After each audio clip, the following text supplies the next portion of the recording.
अस्सलामुअलैकुम जनाब, के हाल चाल है? ठीक ठाक हो? पट्ठियां पट्ठे ते तकरीबन 5-6 ना वड्डे कबूतर ने। शौक करो पट्ठी सलारी पट्ठी है, ठीक है।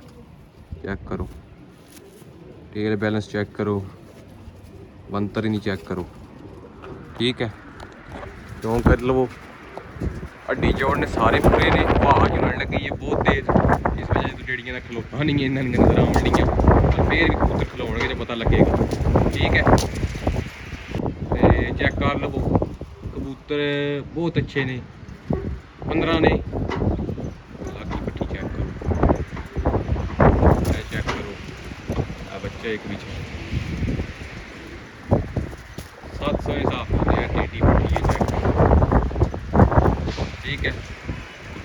कोलू चेक करी जाओ, सारे कोलू वादे शौक करो। 0349 81 32 012 सब मेरे भाई जेड़े ने शौक करो इन्होंने आउट क्लास ने, आउटस्टैंडिंग ने। आवाज़ जी इन्हों की पूरा चुकन लगी है, उस माशाल्लाह जेड़ा अज, ठीक है।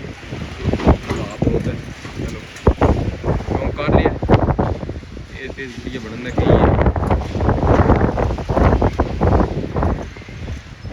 ठीक है। चेक कर लो। ओके जनाब, शुक्रिया, मेहरबानी बहुत बहुत।